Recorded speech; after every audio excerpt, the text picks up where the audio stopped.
Thank you so much, sir. Good morning to all my colleagues and all the athletes there.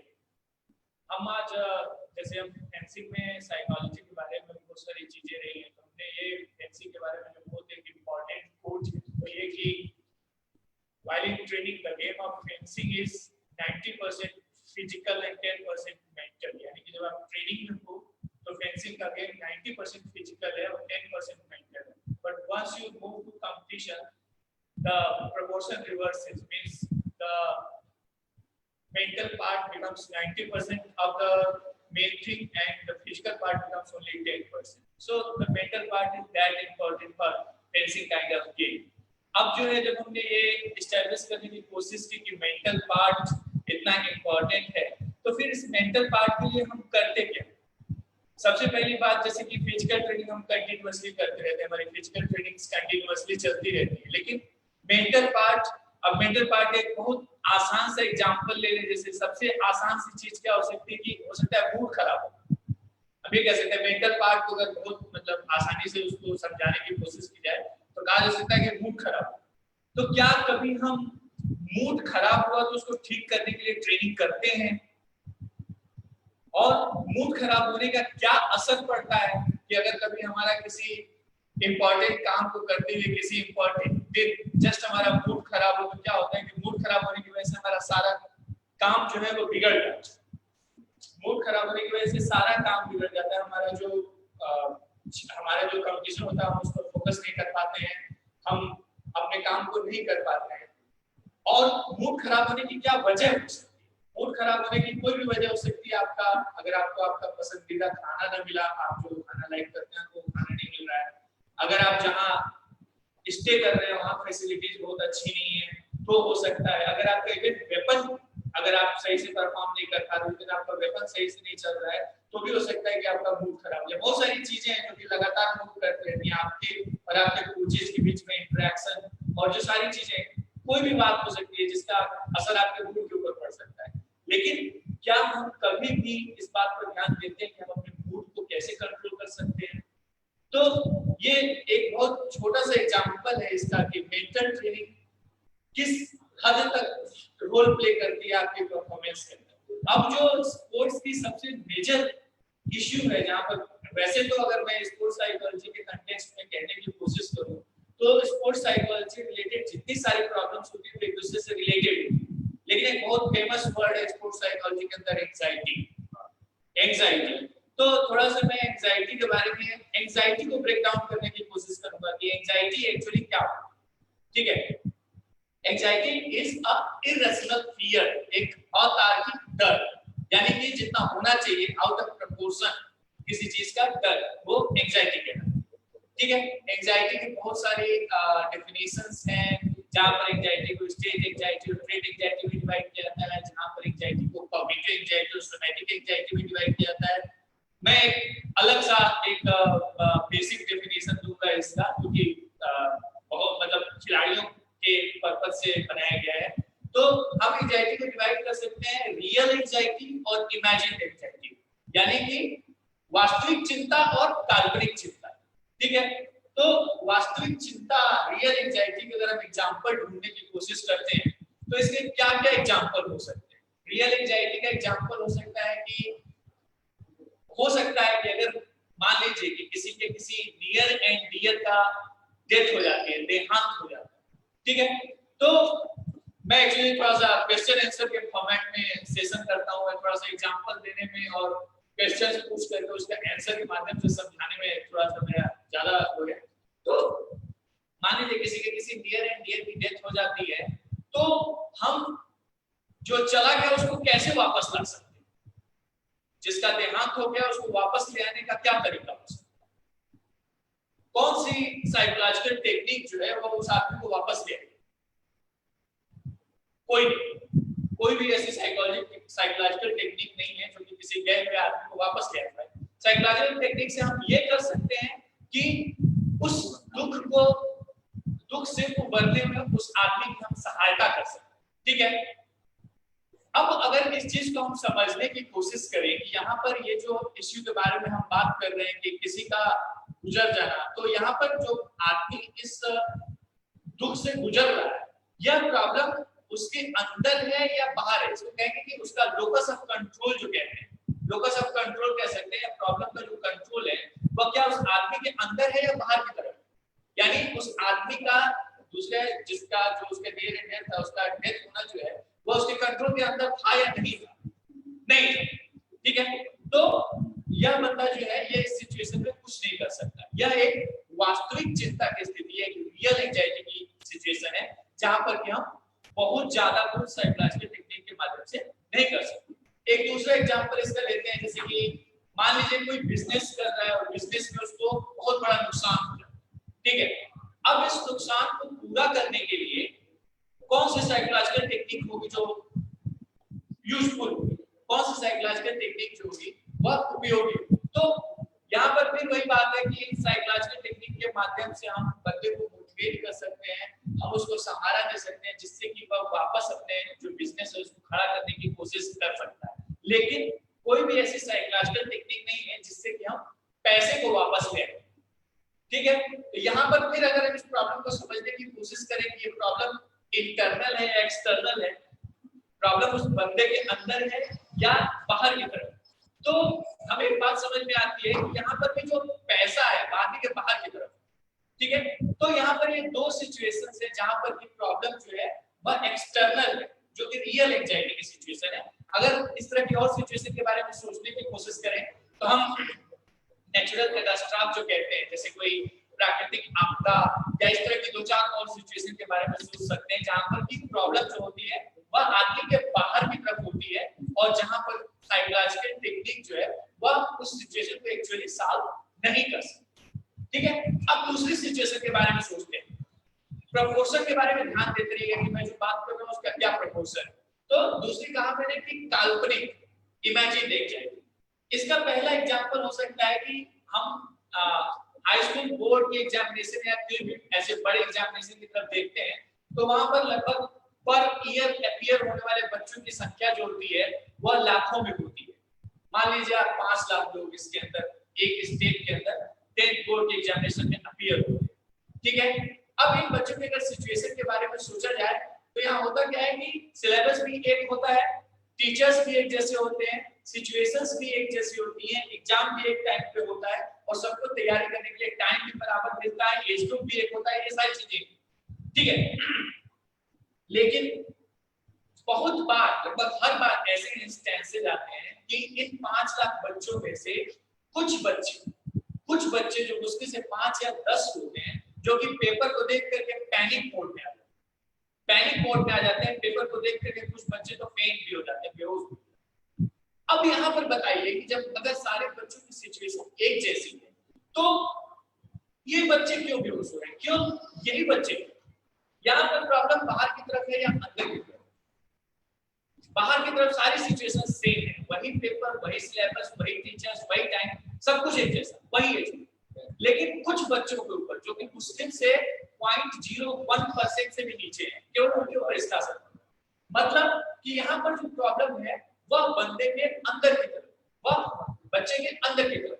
अब इसी situation को आप sports के अंदर ले आते हैं, किसी भी मेजर कंपटीशन के अंदर हम जाते हैं, मान लीजिए आप Commonwealth game, Asian games, Olympics या कहीं की भी बात, होता क्या है कि एक खिलाड़ी जो है वो अपनी सारी जिंदगी ऐसे किसी इंपॉर्टेंट कंपटीशन में पार्टिसिपेट करने के लिए और वहां अपनी बेस्ट परफॉर्मेंस देने की तैयारी करता है, लेकिन ठीक है, और क्या होता है कि सारी कंट्रीज से क्वालिफिकेशन मार्क होता है, सारी कंट्रीज से जो एथलीट्स पार्टिसिपेट करते हैं वो उस क्वालिफिकेशन मार्क को क्रॉस करते हैं, मींस उनका स्किल लेवल जो है वो कंपैरेबल होता है, उनकी ट्रेनिंग फैसिलिटी जो है वो भी कंपैरेबल होती है, उनका एज ग्रुप जो है वो भी कंपैरेबल होता है, वो एक लगभग बराबर एक जैसे समय पर उन जगहों पर पहुंचते हैं, सारी चीजें लगभग एक जैसी।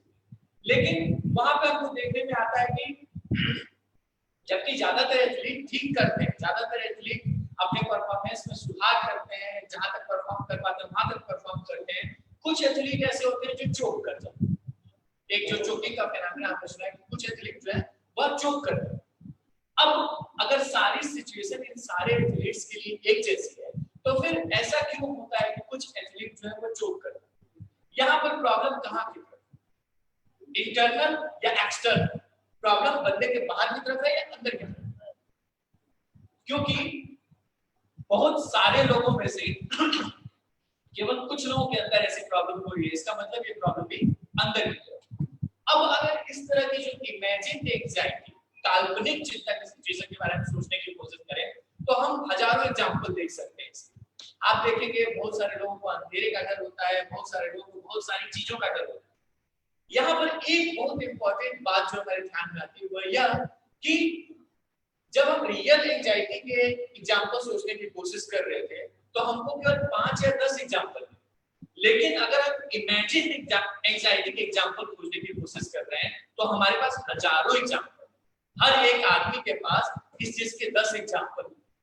मतलब क्या हुआ?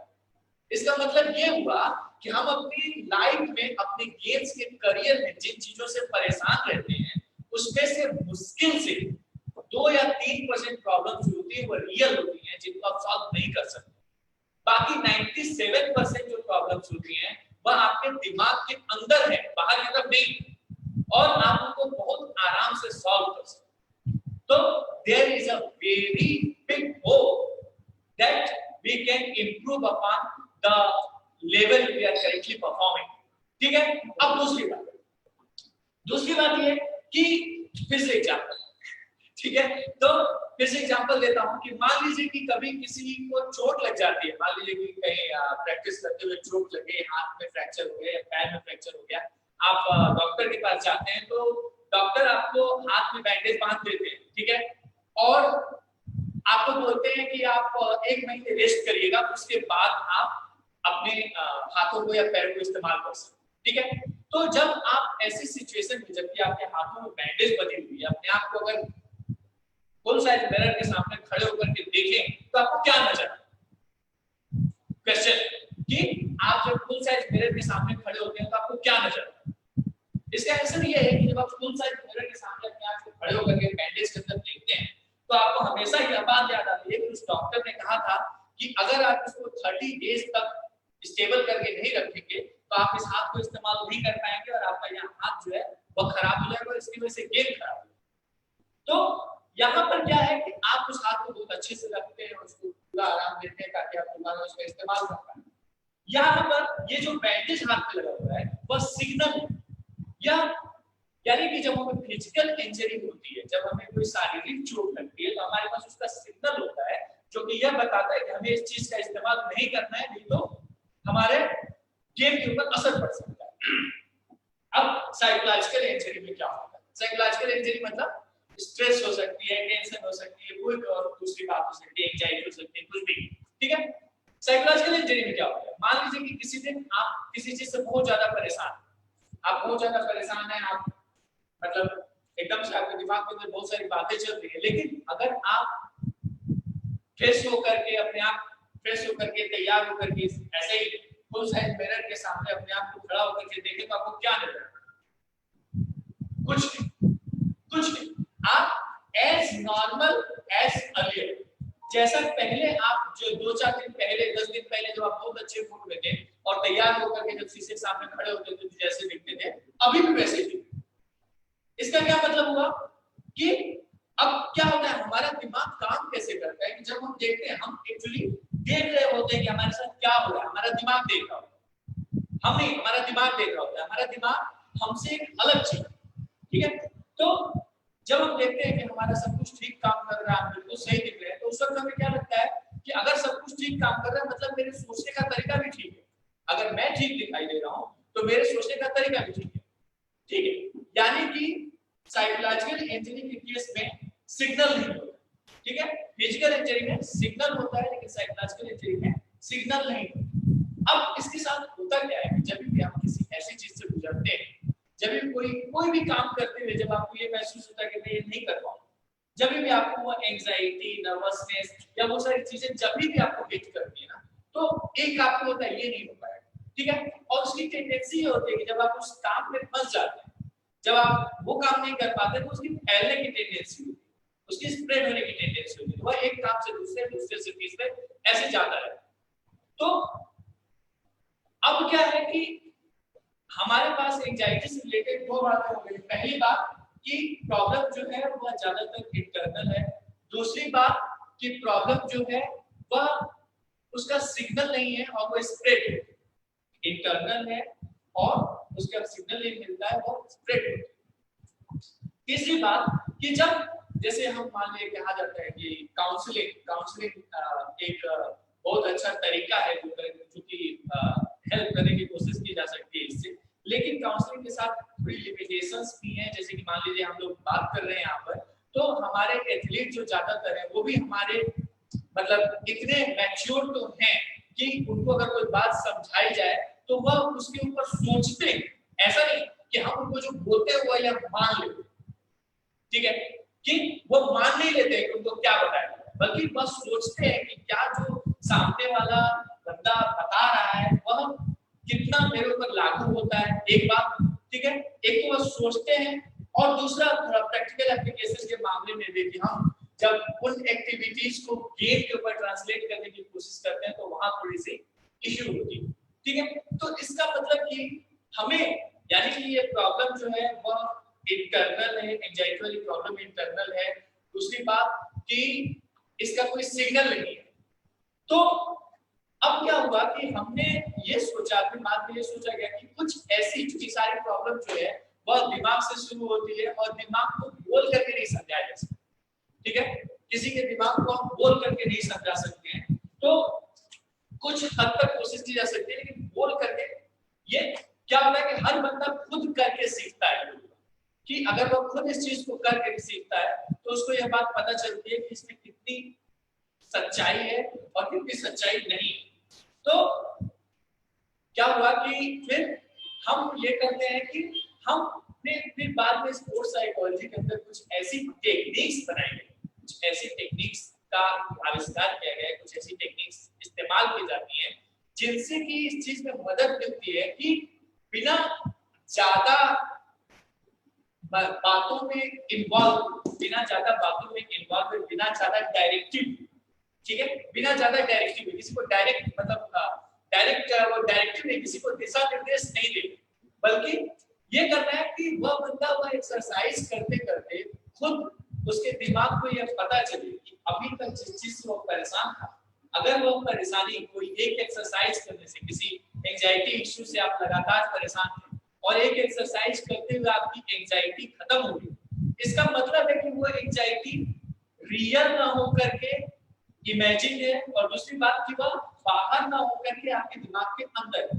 तो यह अंडरस्टैंडिंग डेवलप करेंगे और यही पॉइंट होता है जब भी बंदे को एक्सरसाइज करते करते कोई स्किल परफॉर्म करते करते ये बात समझ में आती है कि जो जिस चीज से लगातार परेशान था वो इससे ठीक होती है, और इसको जो है वो इससे ठीक होती है, हम इसको कभी भी इस्तेमाल कर सकते हैं। तो ये जो है ये पैदा होता है, इससे सेल्फ कॉन्फिडेंस पैदा होता है। बंदे को यह बात पता चल जाती है कि ये प्रॉब्लम जब भी होगी, मेरे पास एक एक्सरसाइज है, मैं उसको कर लूंगा तो मेरी ये प्रॉब्लम सॉल्व हो जाएगी। तो आपके अंदर सेल्फ कॉन्फिडेंस पैदा होता है।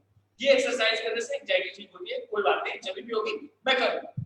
तो जब आप ये सोच करके चलने लगते हो, थोड़े टाइम तक प्रैक्टिस करने के बाद जब आप इस चीज को अपने अंदर डेवलप कर लेते हो, यह सोच करके चलने लगते हो, तो क्या होता है कि आप जिस भी एंजाइटी के इश्यू से परेशान थे वो आपको फिर कभी नहीं परेशान करते, क्योंकि हम परेशान उन्हीं चीजों से होते हैं जिनको हम यह समझते हैं कि वो हमारे कंट्रोल के बाहर है। अगर हमको यह लगता है कि कोई चीज हमारे कंट्रोल के अंदर है तो हम कभी परेशान नहीं, हम अपने घर के एनवायरनमेंट में कभी परेशान नहीं। लेकिन जब हम बाहर कहीं जाते हैं जहाँ पे अनप्रेडिक्टेबिलिटी है, जहाँ पे आपको पता नहीं है कि क्या चीज कहाँ हो सकती है, तो वहां हम परेशान। तो ये साइकोलॉजिकल टेक्निक्स ऐसी हैं कि आपको आपकी एंजाइटी के साथ, आपको आपकी जो और दूसरी इश्यू जो उनके साथ एट होम करते हैं। आप एक साधारण तरीके से ये समझ सकते हो कि एट होम करना यानी कि घर के माहौल जैसा फील कराना कि इट्स ओके, कोई भी बहुत बड़ी प्रॉब्लम नहीं होने जा रही है, and it's okay, it happens and I can very easily overcome it, that's self confidence. तो ये चीज डेवलप। तो अब मैं अभी वाइंड अप कर रहा हूँ।